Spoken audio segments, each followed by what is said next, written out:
अस्सलामु अलैकुम वरहमतुल्लाहि वबरकातुहू। आज हम लोग एक ऐसी बात करने जा रहे हैं, शायद कड़वी लगे लेकिन यही सच है और इसे कहना भी बहुत ही ज़रूरी है। देखिए, ईद का चांद नज़र आते ही हम में से बहुत से लोगों का खुदा क्यों बदल जाता है। रमज़ान में जिस रब के सामने हम रो रहे थे, गिड़गिड़ा रहे थे, सहर और इफ्तार में दुआएं मांग रहे थे, यहाँ तक नफल इबादत तक कर रहे थे, ईद आते ही हम उसी रब की हदूद को मापाल करना क्यों शुरू कर देते। पहले बात करते हैं जी उन लोगों की जो ईद के दिन को सोने का दिन कहते हैं। वो कहते हैं बाजी बहुत थक गए हैं, अब हम आराम करेंगे। मेरे प्यारे बहन और भाइयों, क्या इबादत इंसान को थका देती है?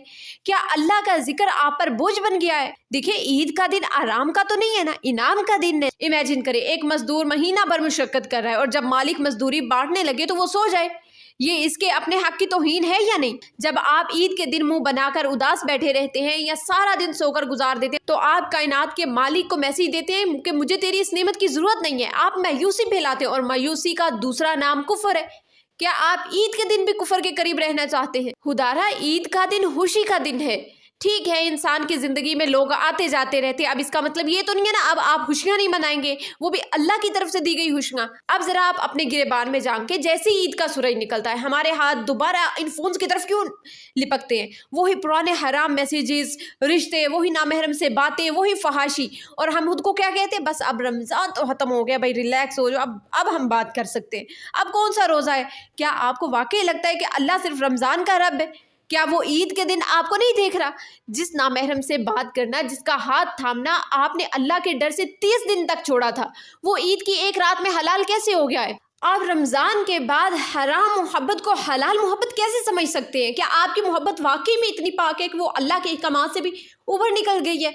हम बड़े फहर से नामहरम का हाथ थाम कर कहते हैं नीयत तो साफ है, हमने निकाह ही करना है। भाई ज़रा रुकिए, क्या आपने अल्लाह के रसूल सल्लल्लाहु अलैहि वसल्लम की वो वार्निंग सुनी है जिससे इंसान की रूह तक काम जाए? आप सल्लल्लाहु अलैहि वसल्लम ने फरमाया, तुम में से किसी के सर में लोहे की कील ठोक दी जाए, ये इससे बेहतर है कि वो किसी ऐसी औरत नामहरम को टच करे जो इसके लिए हलाल नहीं है। अब बताइए, आपकी वो जस्टिफिकेशन कहाँ गई है? ये जो आप घंटों फ़ोन पर बातें करेंगे, हाथ थाम कर घूमेंगे, आप इसे निकाह की नीयत का नाम ही क्यों देते हैं? इतना पाक मुकद्दस रिश्ता है हलाल रिश्ता। निकाह एक पकीज़ा रिश्ता है और पकीज़ा मंजिल तक पहुंचने के लिए रास्ता भी पकीज़ा होना चाहिए। गुनाह के रास्ते पर चलकर आप बरकत की दुआ कैसे मांग सकते? ये सिर्फ शैतान का धोखा है कि रमज़ान ख़त्म हो गया, अब हम बात कर सकते हैं। क्या आपको लगता है कि अल्लाह सिर्फ रमज़ान का रब है? क्या वो ईद के दिन आपको नहीं देख रहा? जिस नामहरम से आप बात करेंगे, हाथ थामेंगे, अल्लाह के डर से 30 दिन तो छोड़ दिया, वो ईद की रात में हलाल कैसे हो गया है? ये तौबा नहीं थी, ये तो आपने अल्लाह के साथ सिर्फ एक डील की थी, एक मजाक था। और याद रखिए, अल्लाह के साथ मजाक करने वालों का अंजाम बहुत बुरा है। मैं जानती हूँ बहुत से लोग गमज़दा हैं, किसी का अपना चला गया, कोई ज़िंदगी की तलहू में उलझाए। क्या इसका हल वाकई में ये है कि अब आप नए कपड़े पहनना छोड़ दें, आप खुश रहना छोड़ दें, आप मुंह धोना छोड़ दें? इस्लाम में 3 दिन से ज़्यादा सोग नहीं है, जाने वाला तो चला गया, लेकिन आप जो पीछे रह गए, क्या आपने अपनी ज़िंदगी को तमाशा बना लिया है?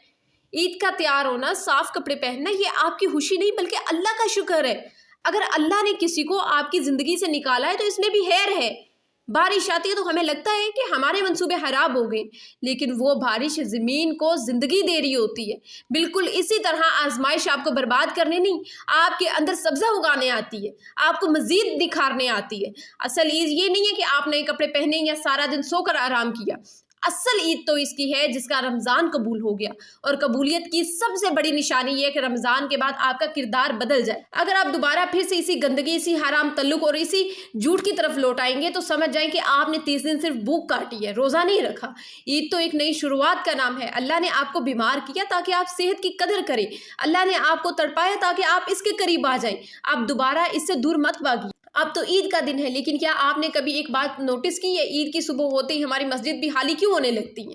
क्या अल्लाह ने सिर्फ रमज़ान में नमाज फ़र्ज की थी? लोग ईद की नमाज तो बड़े शौक से पढ़ते हैं, लेकिन इसके बाद ज़ोहर, असर, मगरिब और इशा गायब हो जाते हैं। याद रखिए, नमाज सीजनल चीज़ नहीं है। नमाज तो वो रिश्ता है जो आपको आपके खालिक से जोड़े रखती है। अगर आपने ईद के दिन नमाज छोड़ी तो समझ ले आपने अपने पूरे महीने की मेहनत पर खुद पानी फेर दिया है। ईद के दिन नमाज माफ़ नहीं होती, बल्कि ये तो वो दिन है जब आपको और ज़्यादा सजदे करने चाहिए कि अल्लाह ने आपको ये खूबसूरत दिन दिखाया। ईद पर नमाज अदा करें, हराम रिलेशनशिप से दूर रहें। इसी के साथ हम ईद पर दोस्तों से भी मिलते हैं, सोशल मीडिया पर स्टोरीज डालते हैं, लेकिन इन हाथों को चूमना भूल जाते हैं जिन्होंने हमारे लिए पूरा महीना सहरी और इफ्तारी बनाई। आपके वालिदैन की खिदमत और इनके साथ गुजारा गया हर एक लम्हा किसी भी बड़ी पार्टी से बहुत ही बेहतर है। भाई ईद वाले दिन इनके पास बैठें, इनसे बातें करें, उन्हें महसूस कराएं कि वो आपकी ज़िंदगी का सबसे बड़ा असासा है। जो बच्चा अपने माँ बाप को उदास छोड़कर दोस्तों में खुशियाँ ढूंढता है ना, इसकी ईद कभी मुकम्मल नहीं हो सकती। अल्लाह की रज़ा माँ बाप की रज़ा में है। ईद के दिन सिर्फ खाने पीने तक महदूद ना रखें, इस दिन नेकियों का दरवाज़ा खुला होता है। रिश्तेदारों से सुलह रहमी करें, जिनसे नाराज़ हैं। भाई जिसकी भी गलती है, आपकी तरफ से गलत हुआ है या उनकी तरफ से गलत हुआ है, ईद वाले दिन जाकर माफ़ी मांग ले। आप पहल कर ले सलाम लेने में। यतीमों का हक अदा करें। अपने बच्चों को आप नए कपड़े पहना रहे हैं ना, तो उसी वक्त यतीम का भी सोचिए जिसके बाप का साया सर पर नहीं है। इनके घर मिठाई भेजें, उन्हें अपने साथ बिठाएं, उनके साथ खुशियों में शरीक हों और ज़्यादा से ज़्यादा इसाले सवाब करें। जो प्यारे इस दुनिया से चले गए हैं उनके लिए मगफिरत की दुआ करें, इनके नाम पर सदका करें, इनके कब्रों पर हाज़िरी दें। ये इनकी असली ईद हो। देखिए मेरे बहन भाइयों, ईद का दिन अल्लाह की तरफ से एक न्यू सर्टिफिकेट है कि अब आप एक पाक इंसान बन चुके हैं। इस सर्टिफिकेट को गुनाहों की स्याही से काला मत करिए। आप बहुत कीमती हैं। अपनी एनर्जी को हराम रिश्तों और नाशुक्री में बिल्कुल ज़ाया ना करें। आप बहुत कीमती हैं, आपका ईमान बहुत कीमती है, आपका वक्त बहुत कीमती है। अपनी इस पाकीज़गी को जो आपने रमज़ान में कमाई है, ईद की एक रात में ज़ाया मत करें। मुस्कुराइए, तैयार हों, रिश्तों को जोड़ें और अल्लाह का शुक्र अदा करें कि इसने आपको एक और ईद दिखाई।